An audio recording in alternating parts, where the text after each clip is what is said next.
소풍, 함지연. 그들 중에서 가장 먼저 일어나는 일은 언제나 미혹이다. 여느 때처럼 잠에서 깬 그녀는 머리맡에 시계를 잡아당겨 알람 버튼을 누른다. 7시 45분. 알람이 울리기 전까지 15분이나 남았다. 오늘은 휴일이라 일어날 시간을 늦췄지만 대개 미혹의 기상 시간은 6시 무렵이다. 물론 알람을 맞춘 시간은 6시 20분이지만 알람 소리에 잠을 깬 일은 단 한 번도 없다.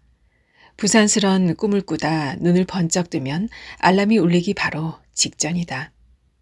꿈을 많이 꾸는 편인 그녀가 하나의 꿈속을 다녀오든 그곳에서 길을 잃어 10개의 꿈속을 이리저리 헤집고 다니든 항상 그랬다. 꿈은 그녀를 눈뜨게 한다. 꿈속에서 미혹은 청어를 새까맣게 태워버리거나 누군가의 언쟁을 벌인다.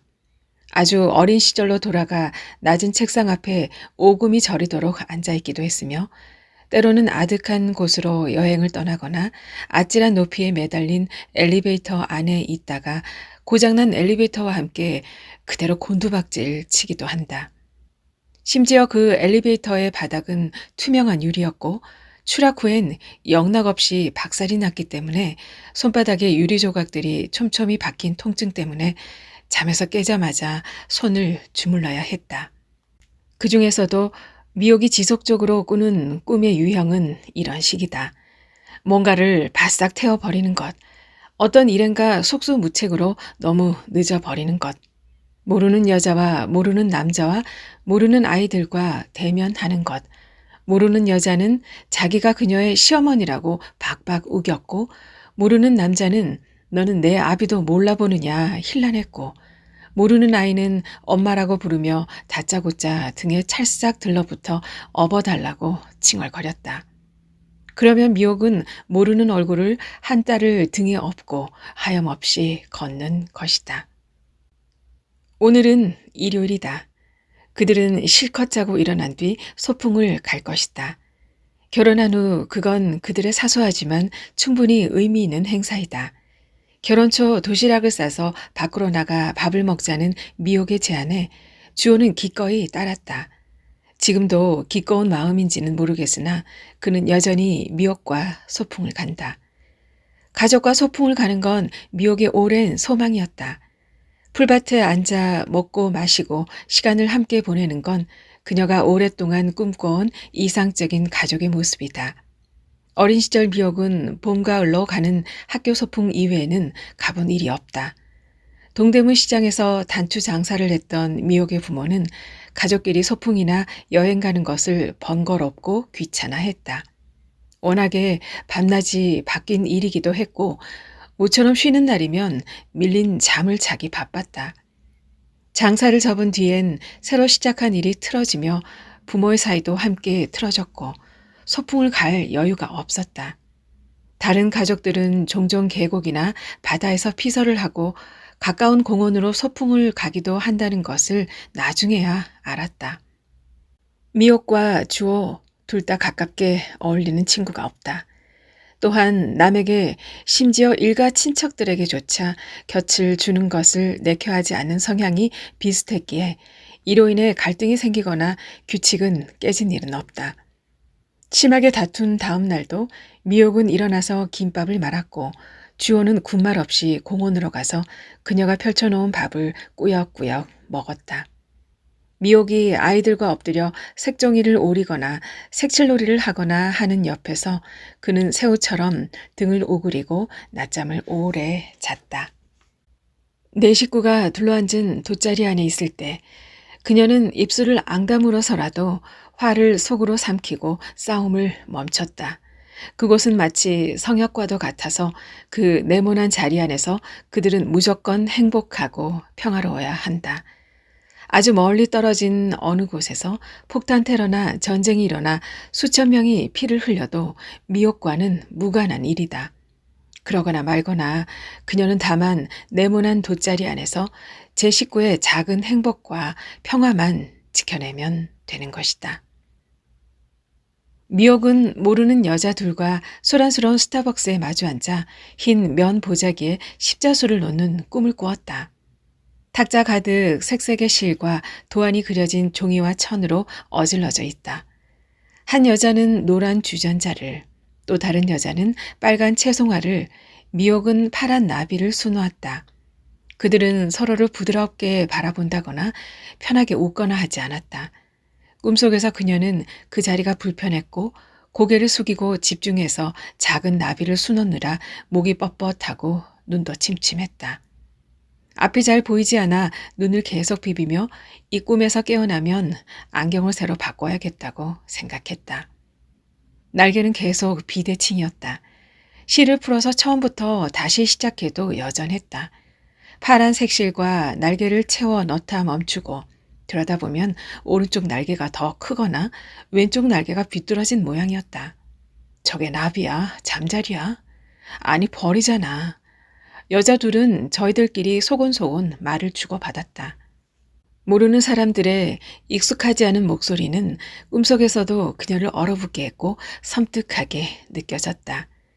미옥은 자꾸만 초조해지고 허둥댔다. 앞에 앉은 여자 둘이 미옥이 수놓은 비뚤어진 나비를 흘낏 본 것도 같고 혀를 끌끌 차는 소리가 들리는 것도 같아 바늘은 자꾸만 술을 놓을 자리를 잃었다.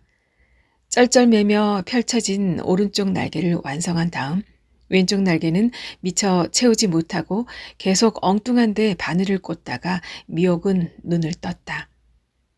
눈을 뜨자마자 손을 뻗어 알람을 껐고 신음하듯 바늘이 어디 있지?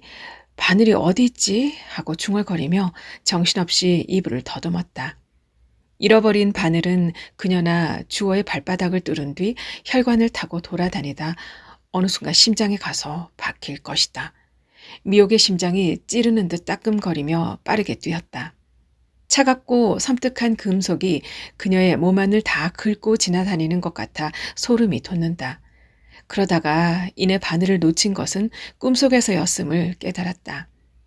서먹한 여자들과 한참 자수를 하다 잠에서 깬 그녀는 피곤하고 울적하다. 눈알도 아프고 욱신거렸다.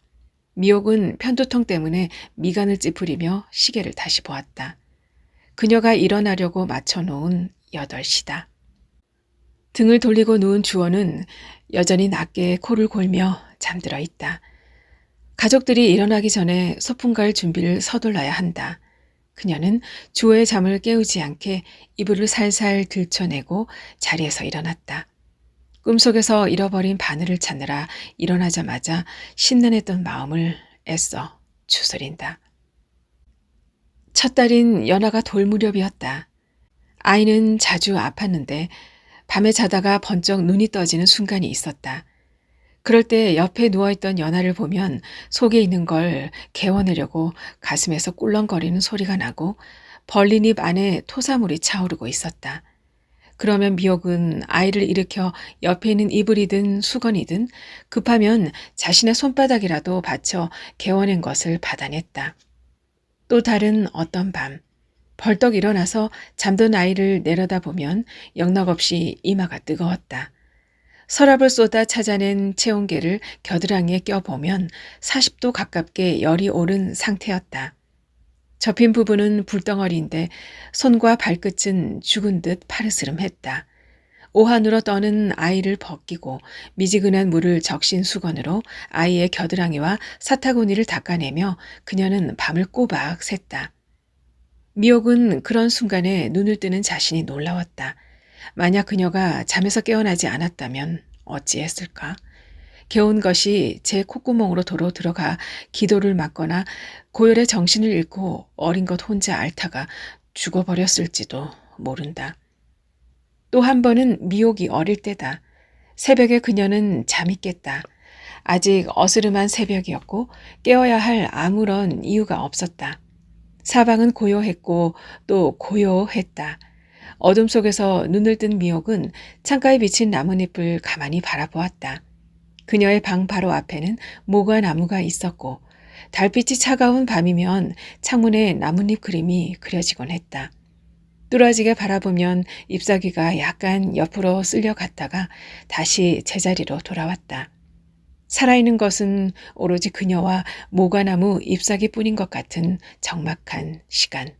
무섭기도 하고 쓸쓸하기도 했던 그녀는 눈을 감았지만 정신은 또렷했다. 감은 눈두덩 앞에 모과나무 잎사귀 그림자가 자꾸만 흔들렸다. 그때 마루에는 전화벨이 울리기 시작했다. 전화벨이 5번 울렸을 때 어머니가 뛰쳐나와 전화를 받았다. 불 켜진 마루로 나온 미옥에게 어머니는 할머니께서 지금 막 돌아가셨다고 말했다. 할머니는 말기암 투병 중이었다.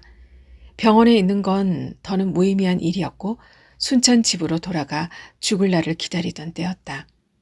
오래 누워 앓던 할머니가 미옥의 꿈속으로 다니러 왔고 마당을 쌀이비로 싹싹 쓸었다. 썩는 냄새를 풍기며 누웠던 할머니가 일어난 것이 신기해서 할머니의 하는 양을 퇴마루에 누워 오래 구경했다. 멀찍이서 규칙적으로 들리다 어느 곁엔가 귓볼에 닿는 할머니의 비질 소리에 놀라 잠에서 깼다. 부엌으로 나온 미옥은 밥솥에 쌀부터 안쳤다. 점심으로 먹을 김밥을 만들 거라 불린 쌀을 조금 넉넉하게 넣는다. 어제 저녁 미리 다듬어 놓은 시금치를 데치기 위해 물도 끓이기 시작했다. 번거롭기는 해도 집에서 만든 김밥이 맛이 좋아서 미옥은 가족들에게 사 먹자는 말은 꺼내지 않는다. 그녀가 몇 시간쯤 수고를 하면 그들은 모두 입맛에 맞고 질 좋은 재료로 만든 신선한 밥을 먹을 수 있다. 일요일 아침이면 미옥은 혼자 주방에서 찌고 볶고 버무려서 4인분의 도시락을 쌌다. 식성이 제각각인 가족들의 입맛에 맞춰 조금씩 다르게 만든다. 가끔은 유부초밥이나 주먹밥이나 불고기를 볶아 쌈밥을 싸기도 했지만 대부분은 김밥을 준비한다. 소풍에 김밥이 빠지면 허전하니까. 어린 시절 봄, 가을로 가는 학교 소풍 때도 어머니는 김밥은 싸주었으니까. 부엌 옆에 있는 그녀의 방에서 이른 새벽 어머니의 도마질 소리와 참기름 냄새에 잠이 깨곤 했으니까. 번거롭게 뭐하러 집에서 만드느냐며 분식집에서 김밥을 한 줄 사서 싸보내는 엄마들도 있었지만 미옥은 연아와 수아의 어린이집 도시락도 무조건 직접 만들었다. 일요일이면 가족 모두 소풍을 가는 것이 그녀의 규칙이었듯 가족들이 먹는 밥은 직접 만드는 것 또한 그녀 스스로가 정한 규칙이었다. 아이들이 닭튀김을 먹고 싶어하면 차라리 생닭을 사다 직접 토막 내고 뼈를 발라 튀겨주었다. 미옥은 냉장고와 개수대와 가스레인지 앞을 빠르게 오가며 김밥 재료를 하나씩 만들어 간다. 그러다 미처 챙기지 못한 소풍 준비물이 떠오르면 그것을 찾아 서랍과 베란다를 뒤지고 다닌다.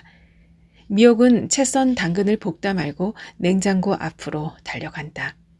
어젯밤 끓여서 얼린 보리차가 생각났기 때문이다.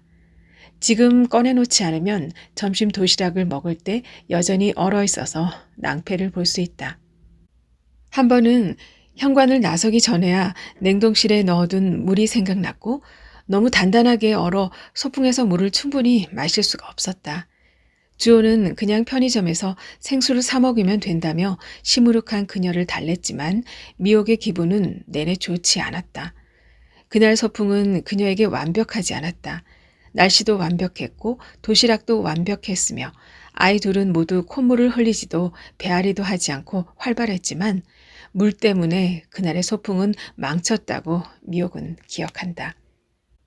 그녀는 가족들에게 끓여서 식힌 안전한 물을 마시게 하고 싶다. 이 또한 그녀가 스스로 정한 약속이다.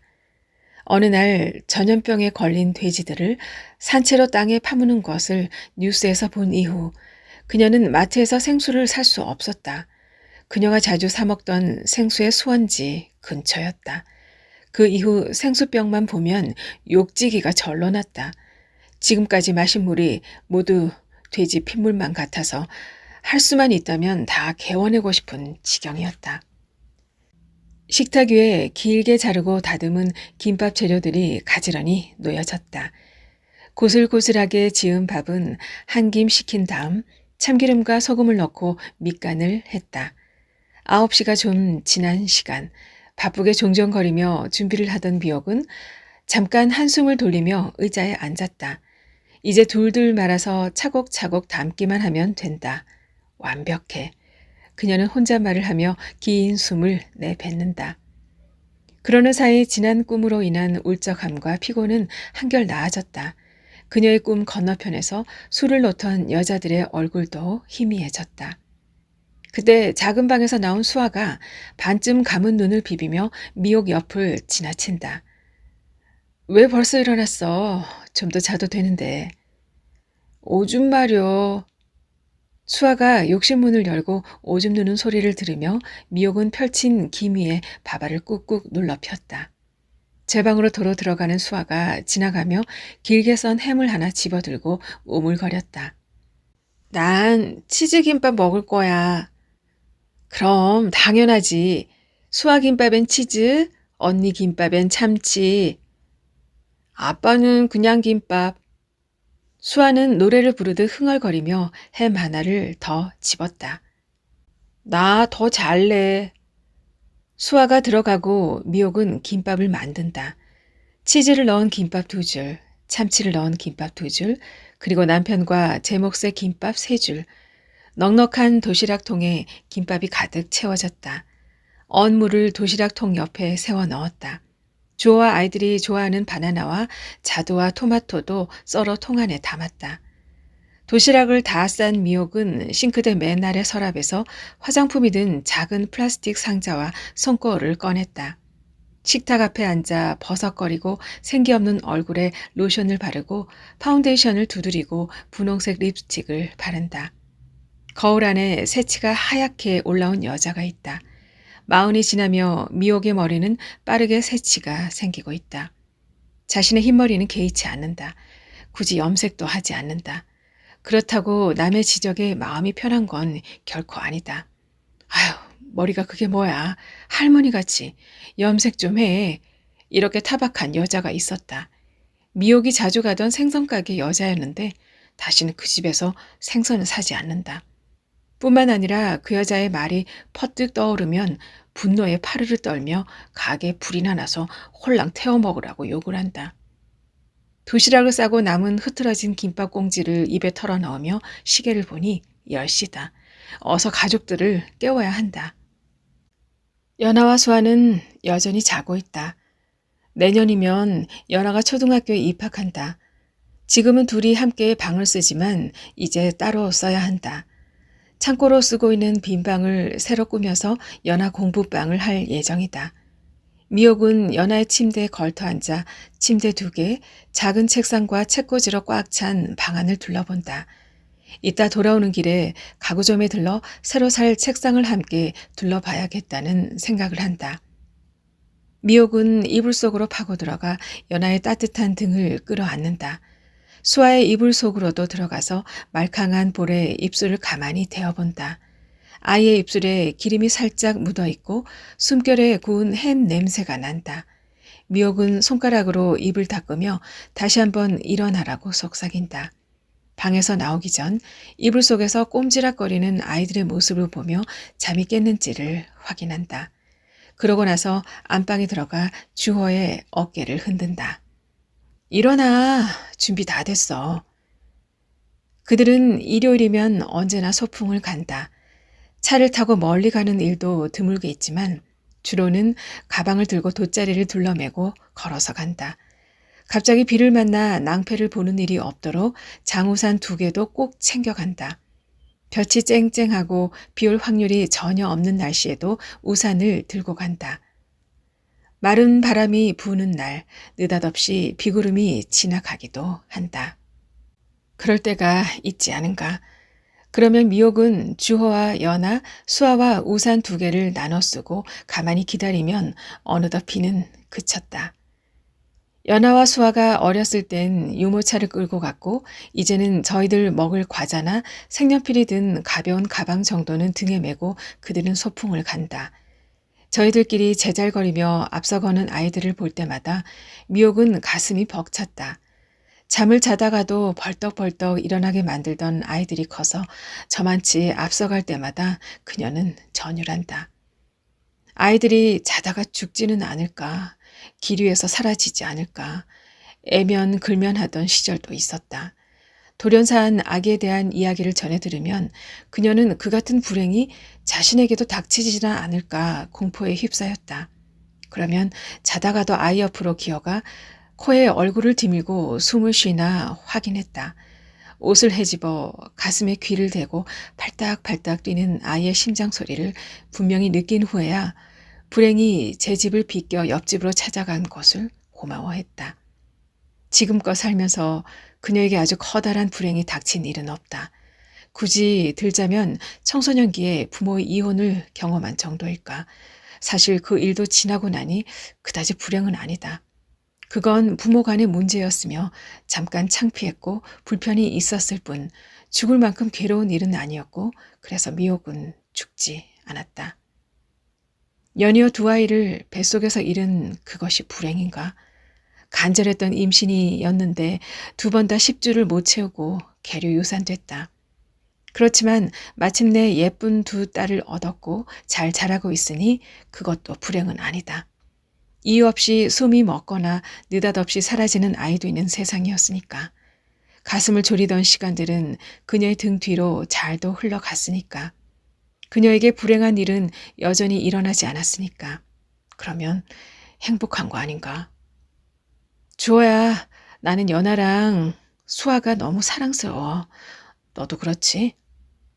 미옥은 우산과 돗자리와 김밥이 든 부직포 가방을 들고 옆에서 나란히 걷고 있는 주호에게 언제나 똑같이 묻는다. 미옥은 그에게서 그들의 다양한 삶을 확인받고 싶다. 그가 자신의 말에 그렇다고 인정해 주기를 원한다. 그 또한 안녕하다고 대답해 주기를 원한다. 대학교 3년 후배이기도 한 남편을 부를 때 미옥은 이름을 부른다. 가끔 마음에 안 드는 행동을 해서 언짢은 기분일 땐 야라고 소리치기도 한다. 무람 없이 이름을 불러대는 그녀를 시부모는 마땅찮아 하지만 어차피 그들은 1년에 한두 차례 보는 정도로 왕래가 없다. 시부모는 이러저러한 이유로 처음부터 미옥을 싫어했다. 연상이라고, 키가 작다고, 옥리라서 고집이 셀 거라고, 결손 가정에서 자라 얼굴에 그늘이 있다고 자꾸만 반대하는 이유를 댔다.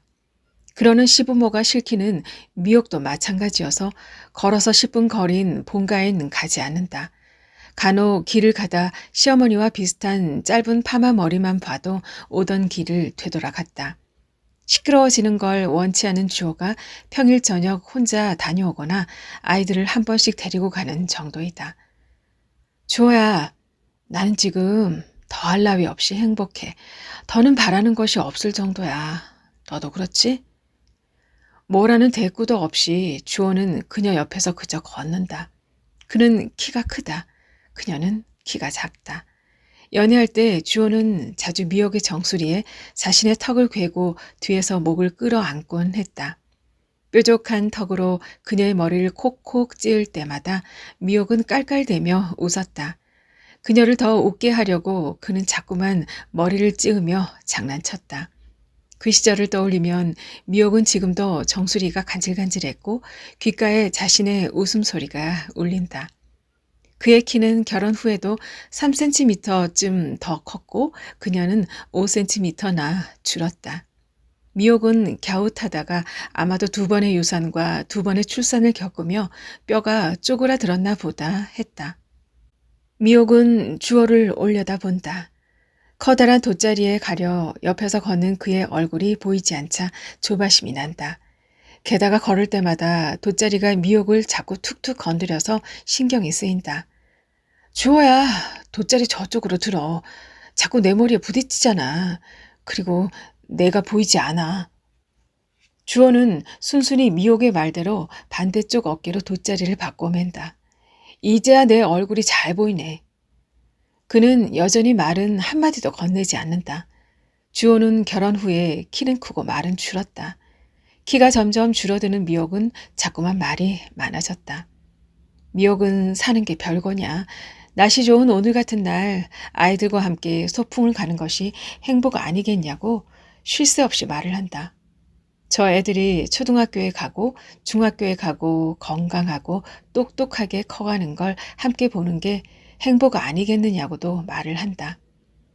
무난한 순간들이 지난 후 모든 불행들을 잘도 비껴간 후 연아와 수아가 결혼을 하고 그 아이들과 다 같이 소풍을 가는 상상을 하면 미옥은 괜히 즐거워진다. 그러면 아주 크고 넓은 돗자리를 사야 할 것이다. 더 많은 김밥을 말고 닭을 튀겨야 할 것이다. 그러자면 미옥은 아주 일찍 일어나야 할 것이다. 그때도 그녀는 알람을 6시에 맞추면 늦어도 5시 59분엔 눈을 번쩍 뜰 것이다. 그들의 집에서 아이들에게 맞춰 느린 걸음으로 30분쯤 가면 큰 강이 있다. 신혼집을 구하러 다닐 때 그녀는 강과 공원과 호수가 가까운 이곳이 단박에 마음에 들었다. 본가가 한 동네라는 것이 걸렸지만 그래도 집에서 걸어가면 커다란 물을 볼 수 있다는 것이 우선 좋았다. 넓게 트인 강가에는 제법 키가 큰 나무들도 있고 풀밭도 있어 소풍 장소로는 그만이다. 그들은 돗자리를 깔 자리를 찾아 두리번거린다. 적당히 그늘이 있고 적당히 바람이 불고 적당히 따스한 햇살이 무릎을 간지리는 곳. 흐르는 강물을 마냥 바라볼 수 있는 곳. 튀어나온 돌 때문에 누웠을 때 등이 베기지 않는 곳. 말랑말랑하고 폭신폭신하게 흙과 풀이 적당히 있는 곳. 사람들에게서 적당히 먼 곳. 찾았다. 오늘도 미옥이 먼저 딱 맞는 자리를 찾는다. 주호야, 우리 이곳에 돗자리를 펴고 김밥을 먹자. 미옥은 아침 일찍 일어나 만든 도시락을 자랑스럽게 펼친다. 반쯤 녹은 얼음덩어리가 안에서 굴러다니는 보리차와 함께 그들은 김밥을 먹기 시작한다. 수아야, 참치 든 김밥 하나 먹어보지 않을래? 미옥은 입이 짧은 수아에게 참치 김밥을 하나 내밀었다. 그렇지만 수아는 참치 맛없어 라고 말하고는 두 손으로 입을 막았다. 수아는 바보래요. 참치도 못 먹는 바보래요. 연아가 혀를 내밀며 약을 놀리자 수아는 울상이 되었다. 언니 미워. 연아야, 동생 놀리면 못 써. 미옥은 울먹이며 무릎에 파고든 수아의 머리카락을 쓸었다. 토라지고 투닥거리기는 했지만 아이들은 곧 풀어져서 김밥 한 줄을 먹고 돗자리에서 가까운 잔디밭을 뛰어다닌다. 미옥은 아이들의 모습을 한순간도 놓치지 않고 바라보다가 멀어질 때마다 연아야, 수아야 소리쳐 불렀다. 뛰다가 자다가 놀다가 지치면 그때 남은 김밥은 마저 다 먹을 것이다. 연아는 오늘 밤 일기장에 우리 가족은 함께 강으로 소풍을 갔어요. 엄마가 싸준 맛있는 김밥을 먹었어요. 그리고 나와 동생은 공놀이를 하고 낮잠도 잤어요. 정말 즐거운 하루였어요. 이렇게 연필로 또박또박 쓸 것이다. 다음 일요일에도 소풍을 갈 거라고 쓸 것이다. 그러면 미옥은 마지막 문장을 지우개로 지워주고 함께라는 단어가 빠졌으니 다시 고쳐 쓰라고 상냥하게 가르쳐 줄 것이다. 처음 한글을 가르칠 때 미음과 비읍을 구분 못하고 리을 쓰는 순서를 헷갈려하는 연아를 윽박지르고 학습지를 쫙쫙 다 찢어버리고 필통 속에 연필을 모조리 부러뜨려 버린 일이 간혹 있었지만 미옥은 이제 그러지 않는다. 연아는 이제 한글을 아주 잘 읽고 잘 쓴다. 주호는 김밥 한 줄을 다 먹지 않고 젓가락을 내려놓는다. 왜? 맛이 없어? 미옥이 그에게 물었다. 주호는 고개를 젓는다. 뭐야, 내가 애써서 만든 건데 고작 그걸 먹고 남겨? 어서 다 먹어. 주호는 말없이 차가운 보리차를 벌컥벌컥 들이켠다. 다 먹으라니까? 그러나 보리차를 다 마신 그는 젖은 입가를 손등으로 훔치며 자리에 드러눕는다. 하긴 입이 까끌까끌 할 것이다. 그러게 술 좀 작작 마셔. 미옥이 그어놓은 이 네모난 선 안에서 누구도 화를 내서는 안 된다. 그녀는 아랫입술을 지그시 깨문다. 어제 주원은 술을 많이 마시고 늦게 돌아왔다. 미옥은 계단을 올라오는 그의 발소리를 놓치지 않으려고 현관문 앞에 쪼그리고 앉아서 꾸벅꾸벅 졸았다. 마침내 첫 계단을 딛는 발소리가 들렸다. 아마 새벽 2시쯤이었을 거다. 부축하려는 미옥을 뿌리치며 그는 지겹다고 했던가? 아니면 징그럽다고 했던가? 발음이 분명치 않은 말을 몇 마디 내뱉은 주호는 그대로 침대에 고꾸라졌다. 말은 쌀쌀맞게 내뱉었지만 미옥은 계란국이라도 만들어서 뜨끈하게 보온병에 담아올 걸 하고 후회한다. 그랬다면 김밥 2줄쯤이야 너끈하게 먹었을 텐데. 미옥은 하늘을 보며 돗자리에 반듯하게 눕는다. 바람에 흔들리는 나뭇잎 사이로 햇살이 부서져 들어온다. 따뜻하고 밝고 반짝이는 것. 그건 마치 행복의 모양 같다. 그러다 눈이 부셔서 눈을 감으면 잠이 들고 꿈을 꾼다. 짧은 낮잠을 자다가 벌떡 일어나는 순간도 있을 것이다. 그럴 때마다 그녀의 곁엔 언제나 연아와 수아가 있고 주호는 반쯤 몸을 오그리고 옆으로 누워 자고 있는 것이다. 아무 일도 없이 먹먹하게 시간이 흐른다. 자신이 만든 밥을 배부르게 먹고 하늘 아래 누워있는 가족들을 미옥은 물끄러미 바라본다. 아이를 더 원했지만 그녀의 골반과 자궁 상태로 더 이상의 임신은 위험하다고 의사는 경고했다. 아이가 한 명 더 있었더라면 그만큼 더 채워지고 더 행복했을 텐데 미옥은 그 빈자리가 아쉽다. 그들의 누운 몸 위에 나뭇잎 사이로 들어온 햇빛의 조각들이 어rum거린다. 바스락거리는 나뭇잎 소리와 가까워졌다가 멀어져가는 전철 소리와 배드민턴을 치며 웃는 여자와 웃는 남자와 웃는 어린아이들의 소리를 몽롱한 채로 듣는다. 여자의 웃음이 너무 새되고 높아 마치 비명소리 같다. 우는 듯 웃는 여자라니 참으로 이상하다고 미옥은 생각한다. 여자의 웃음소리가 거슬리는 것 외에는 아무 일도 일어나지 않은 지루함이 미옥은 좋다. 앞으로도 자신의 날들은 이렇게 지겹고 무료하게 흘러갈 수 있다고 믿는다. 그녀는 손을 뻗어 잠든 주호의 어깨를 슬쩍 건드린다. 그가 눈을 뜨고 왜? 하는 표정을 짓는다. 잠을 많이 못 잔 얼굴이다. 눈동자엔 가늘게 실핏줄이 터졌다. 있지 주호야. 나 지금 너무 행복하다. 더는 바라는 것이 없어. 나는 너하고 연아, 수아만 있으면 돼. 그걸로 충분해. 너도 그렇지? 그는 다시 눈을 감았다. 아직 9월이지만 그늘은 서늘하다. 주호는 추운지 왼손으로 오른쪽 팔을 쓸었다. 아이들 몫에 작은 담요 2장만 챙겨와서 그에게 덮어줄 것이 마땅찮다. 다음 주엔 담요를 한 장 더 챙겨와야겠어. 그렇지? 주호는 등을 보이며 돌아 누웠다. 미옥은 그의 등 너머 잔물결이 일렁이는 강물을 바라본다. 날이 점점 추워지겠지? 그러면 아무래도 강으로 소풍 오기는 어려울 거야. 그렇지? 미옥은 강물을 바라보며 중얼거렸다. 그러다 퍼뜩 떠오르는 말이 있다. 어느 날인가 이 말을 하고 싶어 현관 앞에 앉아 주호를 기다리고 기다리다 잊어버렸던 말. 아, 너에게 하려던 말 지금 생각났다. 있지 주호야. 글램핑 어떨까? 텐트 안에 난로도 있대. 따뜻해서 좋을 것 같아. 그렇지? 거기선 고기도 구워 먹을 수 있고 감자도 구워 먹을 수 있대. 재밌을 거야. 그렇지? 텔레비전에서 글램핑에 대한 기사를 보며 미옥은 눈이 와도 소풍을 갈 수 있겠다는 기대를 했다. 당장 인터넷으로 검색해서 마땅한 몇 군데의 주소와 전화번호를 포스트잇에 적었다. 주호가 집으로 돌아오면 우리는 이제 겨울에도 소풍을 갈 수 있다고 말하려 했다. 현관에서 기다리던 그녀는 마침내 집 밖으로 나가 계단 앞을 서성였지만 그날 그는 들어오지 않았다. 냉장고에 붙여놓은 포스트잇은 어느 순간 떨어져 나갔고 할 말도 잊어버렸다. 주호는 아무런 대꾸가 없다. 하긴 어제 늦게 들어와서 군말 없이 소풍을 따라와 준 것만도 고마운 일이다. 그래서 기껏 만든 김밥을 절반 넘게 남겼어도 그녀가 묻는 말에 뭐라 대꾸조차 없어도 주호를 용서하기로 한다.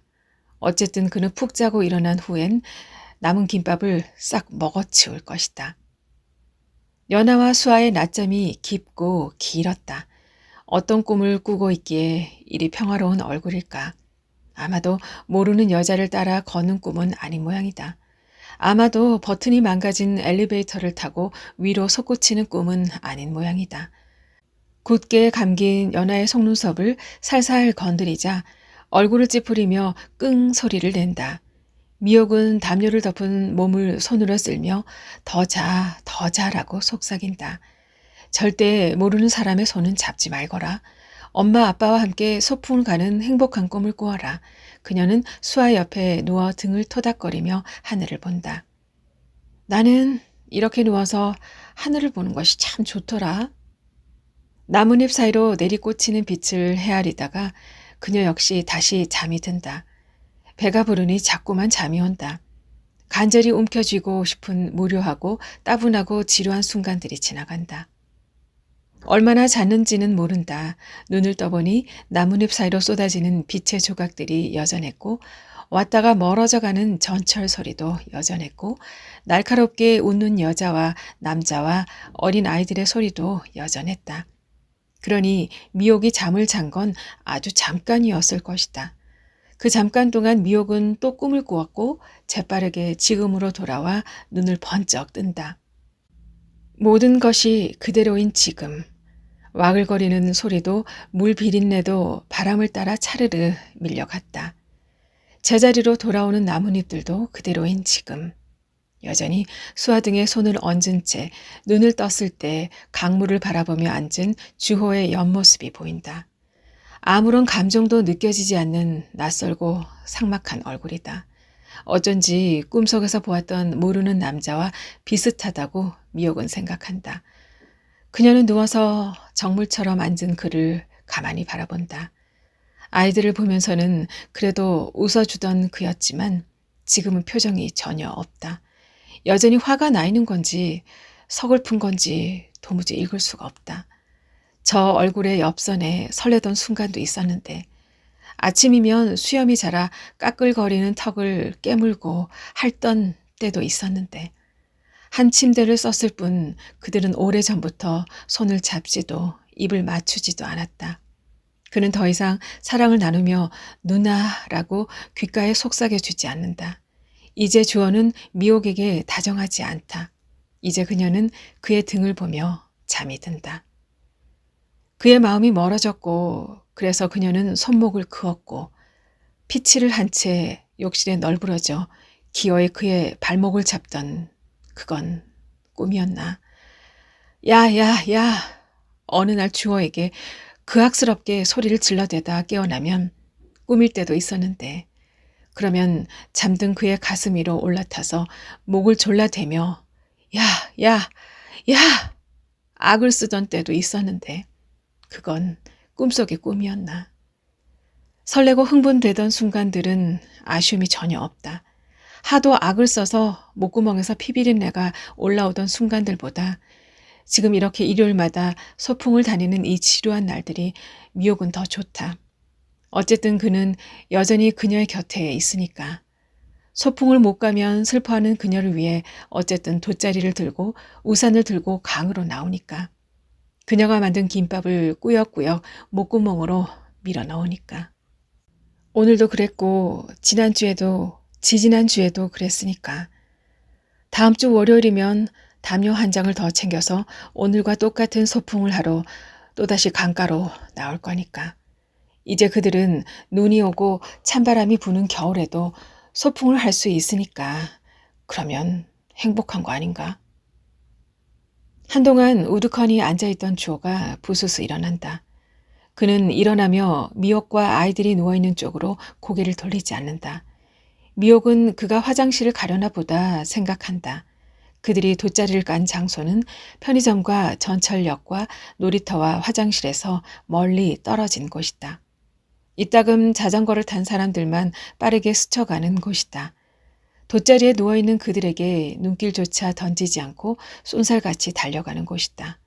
바람이 아무리 세게 불어도 배드민턴 공 따위는 날아오지 않는 곳이다. 주호는 화장실 쪽이 아닌 강 쪽으로 성큼성큼 걸어간다. 그녀는 누워서 돌아보지 않은 그를 본다. 비탈진 계단을 내려가면 상류까지 쭉 이어진 산책길이 있고 바위들이 있다. 그는 거침없이 바위로 내려간다. 더 아래쪽 바위를 딛는다. 그리고 바위에 앉아 오른발 하나를 강물 속에 넣는다.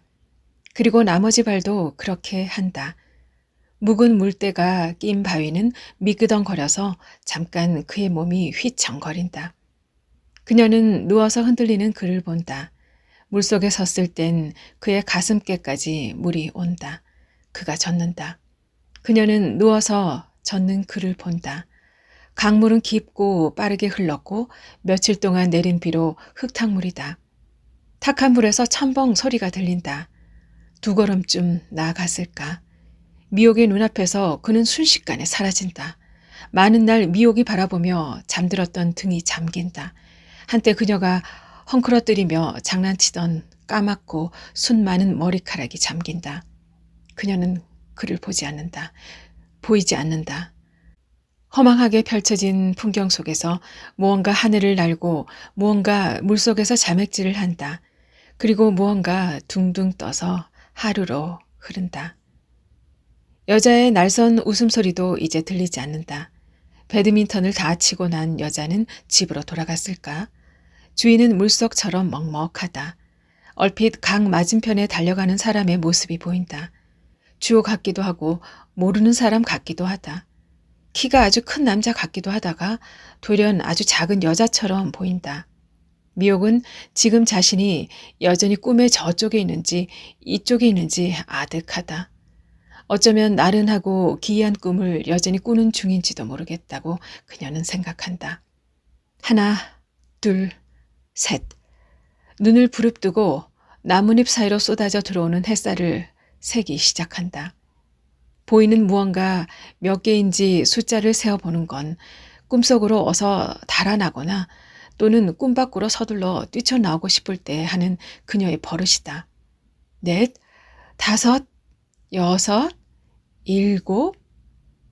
자꾸만 눈앞에서 생겼다가 사라져가는 어지러운 빛의 조각들 또는 행복의 모양들을 집요하게 헤아려 보다가 까무룩 잠이 든다. 아마 39번쯤 세다가 잠이 들었을 거라고. 나중에 미옥은 떠올린다. 한지연 작가의 소풍 잘 들으셨나요?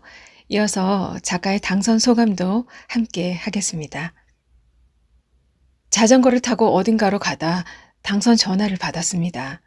그리고 내 방으로 되돌아와 조금 울었습니다. 내 이야기를 누군가 들어주면 충분하다고 생각했지 큰 상을 받을 거라고는 생각 못했습니다. 온몸에 가시가 돋은 채 숨도 제대로 못 쉬던 때가 있었습니다. 글쓰기는 나의 숨구멍이었습니다. 내가 쓴 글 속에서 어딘가로 떠났다가 다시 돌아오곤 했습니다. 그러면 신기하게도 속이 후련해지는 거예요. 글쓰기는 저에게 치유였고 회복이었습니다. 그렇지만 동시에 고통이기도 해서 왜 글쓰기를 계속하는가 스스로에게 묻고 또 묻습니다. 혼자였으면 그 길을 한참 돌아갔을 거예요. 어쩌면 그 길 가운데 멈춰 여전히 주저앉아 있었을 거예요. 울고 있는 내게 소설을 쓰라고 등 떠밀어준 당신들 고마워요. 격려해준 김남숙 선생님, 임승훈 선생님 감사합니다. 함께 소설을 읽고 쓰고 이야기 나눈 문학 친구들 감사합니다. 부족한 작품 뽑아주신 오정희 선생님, 이회수 선생님과 강원일보 정말 감사합니다. 어떤 이야기를 쓸까 고민하는 사람이 되겠습니다. 계속 성장하는 사람이 되겠습니다.